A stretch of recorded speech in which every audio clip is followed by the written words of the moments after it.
Chers amis de KWZ, bonjour. Eh bien, c'est le pote poète qui est devant vous, hein, et puis qui va interviewer un personnage qui a passé un petit peu de temps en Lozère. Il s'appelle René Pagis. Il est écrivain, il était procureur de la République, il a été gendarme, et je me tourne vers lui. Là, je suis à Seychelles d'abord, hein, il faudrait savoir où c'est qu'on est.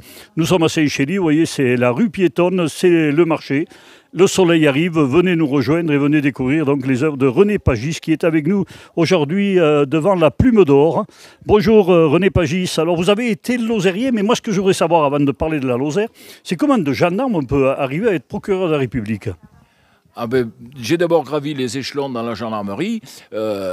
J'ai passé des diplômes de droit à l'école des officiers de la gendarmerie, puisque après avoir commandé des brigades, je suis devenu officier. Et je suis sorti de l'école des officiers de Melun avec une licence en droit. Donc ça m'a permis par la suite de reprendre quelques études de droit plus facilement et de postuler à l'intégration lorsque j'ai atteint le grade de commandant. Je me suis dit, allez, on change un peu. Et puis je suis devenu juge d'instruction, juge des enfants, puis procureur. C'était plus facile la gendarmerie que d'être procureur, non? On ne peut pas dire ça. Par contre, c'est un métier fantastique où il faut beaucoup de disponibilité, beaucoup de temps sur le terrain et où on a des responsabilités tout de suite. Et ça, c'est formidable. Je dirais quand même que j'ai une certaine nostalgie et surtout une grande reconnaissance à la gendarmerie qui m'a permis une promotion sociale qui n'était pas très prévue au départ parce que moi, j'avais fait des études que jusqu'en seconde au début. Alors, vous savez, j'étais pas un bon élève. Oui, mais comme quoi, on peut arriver à beaucoup avec peu d'études alors. Ben oui, à condition d'avoir envie de prendre une petite revanche sur soi, de reprendre un peu de reprendre un petit peu la bride et de se remettre au travail et voilà, et d'avoir envie de pousser quelques portes. Je crois que dans votre carrière de gendarme, vous avez connu René Fallet, qui était la soupe aux choux, tout le monde en a entendu parler. Alors, la première brigade que j'ai commandée, c'était dans l'Allier à Jaligny. Et là, j'ai rencontré René Fallet. Et René Fallet, les gendarmes, c'était pas ça. Hein. Mais eh bien, figurez-vous que j'étais, à titre personnel, tellement passionné par son écriture et tellement fan de ce qu'il écrivait, que petit à petit, j'ai réussi à forcer un peu, à casser la glace et à forcer sa sympathie. Vous devez avoir des sacrées anecdotes alors avec lui. Ah mais j'en ai une. Quand il a écrit La soupe aux choux, justement, devant une caméra de télévision qui filmait, il a dit ah voilà un gendarme qui arrive, c'était moi. Il me dit, je vais vous raconter, je suis en train d'écrire un roman, La soupe aux choux, je dois décrire un gendarme, mais à cause de lui, j'arrive pas à le faire, c'est con. Parce que vous étiez trop gentil. Mais il trouvait que, c'est-à-dire que je me prêtais pas. Quand il provoquait, voilà, on se heurtait pas de face. Et puis on a sympathisé. C'était vraiment, on a beaucoup parlé, on a beaucoup échangé. Voilà, après, vous avez fait, donc vous êtes rentré, vous avez commencé votre carrière de procureur. Vous avez fait, je crois, les 3 ou 4 départements entourant la Lozère. Alors oui, après avoir été juge d'instruction en Provence, là-bas c'était dur. Hein. Il y avait au bord du Rhône, là-bas sur Arles, c'était très dur. Je suis revenu sur Aurillac comme juge d'instruction. J'ai été aussi juge des enfants parce que je voulais découvrir beaucoup de choses. Moi, c'est ma vie. Tous les 3 ou 4 ans, je veux me poser un nouveau challenge.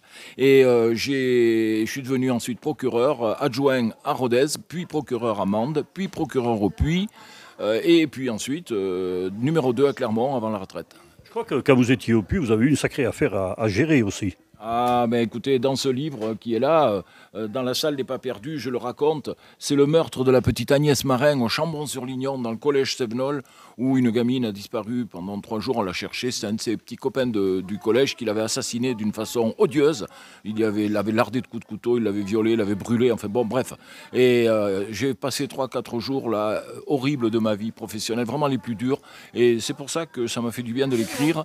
Et on en a gardé des souvenirs quand même très très très intense. Mais c'est assez heureux parce que cette affaire, heureuse sur le plan professionnel, malheureuse sur le plan humain, côtoyer des parents, leur annoncer la mort de la fille. Mais on a fait du bon boulot, il a été condamné très durement, mais bon, c'était un cas psychiatrique aigu. Et l'important, c'était surtout qu'il ne commette plus de crimes. Voilà, vous avez une image particulière de la justice en France. Est-ce que vous aimeriez qu'elle soit un petit peu aménagée? Écoutez, mon dernier roman, et en même temps, est un roman de politique fiction, et il commence par le le vœu du personnage principal qui souhaite proposer au président de la République une réforme de la justice. Parce que notre justice n'a pas de moyens, elle est lamentablement sous-traitée par tous les pouvoirs politiques. Et aujourd'hui, tous les remous que vous entendez, c'est juste c'est du spectacle. Tout ce qui concerne les politiques, c'est du spectacle. Parce que ce qui compte, c'est les millions de personnes qui attendent, parce que les piles s'entassent, parce qu'il n'y a pas de magistrats, pas de greffiers, pas assez de moyens informatiques. Et c'est ça, il faut vraiment redonner à la justice le rang qu'elle mérite au pays des droits de l'homme. Et au niveau des punitions, donc, par exemple, on a des prisons qui sont surchargées de demandes, on a des punitions qui ne sont même pas appliquées. Ah mais c'est clair qu'on mélange un peu tout et on veut répondre parfois à la demande de l'opinion publique. Alors, pour les primo-délinquants notamment, on devrait inventer une autre peine qui serait, il n'y a pas besoin de prison, mais une prise en main où on redonne un niveau, où on redonne le goût au travail et de l'apprentissage. Ça vaudrait mieux, mais par contre, avec une surveillance étroite, parce que sinon l'opinion publique ne le comprendrait pas. Oui, mais je sais un peu de votre avis. Alors maintenant, on va quand même passer, parce que vous êtes devenu écrivain en 2014 par là. Et c'est ça, j'ai l'habitude de dire j'ai pris ma retraite en 14, mais en 2000. Hein. Et j'ai attaqué d'écrire. J'ai commencé par un premier roman qui est très autobiographique, qui est Un dernier rêve pour la nuit. Et ensuite, j'ai écrit Dans la salle des pas perdus, qui est 30 anecdotes, souvenirs dans la gendarmerie et dans la justice. C'est pas du tout des mémoires, c'est pas prétentieux, c'est des moments vécus concrètement. Et puis après, j'ai écrit celui-là, le chant clair des sirènes. C'est une réflexion sur le moment de la retraite. Quelqu'un qui craque au moment de la retraite parce que ça change sa vie. Ensuite, j'ai écrit La terre de Jantou. C'est des souvenirs d'enfance, mais c'est un roman qui se passe dans un village du Cantal. Et les gens l'aiment beaucoup parce que c'est plein de souvenirs. Et il y a beaucoup de gens ruraux chez nous. Voilà. Et puis... beaucoup de Jantou aussi autour de nous. Oui, c'est l'histoire d'un vieux garçon... c'est l'histoire d'un vieux garçon. Il y en a dans les villages encore. Ça mérite réflexion des fois. Ils ne sont pas toujours reconnus comme ils devraient pour les services qu'ils rendent. Et puis ça traite un peu de l'illetrisme qui est méprisé, ignoré. Ça traite du remembrement, de l'environnement. Enfin voilà. Et puis je termine par ce livre qui vient de sortir et qui s'appelle Et en même temps, qui est une fiction. Je me suis amusé en imaginant un personnage qui grimpe dans les échelons en proposant une réforme de la justice, qui finit par passer à travers les mailles et qui devient célèbre, et il profite de sa célébrité pour créer un nouveau parti et développer de nouvelles idées. Toute ressemblance. Oui, non, c'est pas du tout vos envies. Oh, bah. Mais c'est pas une réflexion partisane. Je m'engage pas dans le débat politique plus que ça. Par contre, je propose des idées un peu nouvelles. D'accord. Votre passage en Lozère, comment ça s'était passé par rapport avec les élus, avec les personnalités du département? Écoutez, moi j'ai un très très bon souvenir de la Lozère, pour toutes sortes de raisons. La première, c'est un magnifique département. C'est d'une beauté incroyable. C'est varié. Ensuite, j'ai travaillé... Je manquais de moyens. Je suis resté seul procureur. J'ai eu le substitut longtemps après. Enfin bon, ça, le tribunal de la Lozère a un peu abandonné. Mais on y arrivait. Et je me suis bien entendu avec Jacques Blanc, avec les deux députés de l'époque. Et puis moi, j'ai l'habitude d'être très indépendant. Vous savez, j'ai eu comme ministre-maire depuis Laurent Wauquiez, qui par moments se montrait influent. J'ai su résister en gardant de bonnes relations. Et Jacques Blanc ne me dira certainement pas du mal du procureur, qui pourtant n'accordait pas toujours tout ce qu'on lui demandait. Oui, ça c'est sûr, c'était Jacques Blanc. Hein. Alors là, vous avez... Je l'aimais bien, c'est un homme sympathique, courtois. Donc, il suffit d'avoir une certaine idée de son métier, de se dire que tout le monde n'a pas de relation et que tout le monde doit être traité pareil. Voilà ce qu'il faut dire. Est-ce que vous avez une anecdote à nous raconter quand vous étiez procureur en Lozère?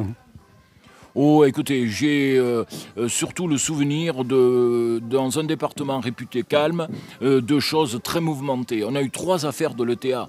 3 affaires de l'ETA. On a arrêté le couple qui avait tué les gendarmes espagnols à Bayonne. Ce sont nos gendarmes de la région de Mende qui les ont arrêtés dans un branle-bas de combat au cours duquel j'ai eu l'occasion de dénoncer au plus haut niveau le manque de coordination sur la lutte contre le terrorisme. Il y avait des gendarmes d'un côté, des policiers de l'autre, et ce sont nos pauvres gendarmes de brigade. Tous les gendarmes d'élite couraient, et ce sont les pauvres gendarmes de brigade, avec leurs petits moyens, qui ont attrapé ces gars. Après, il y a d'autres gendarmes qui se sont fait tirer dessus dans les gorges du Tarn, pas encore des gars de l'ETA.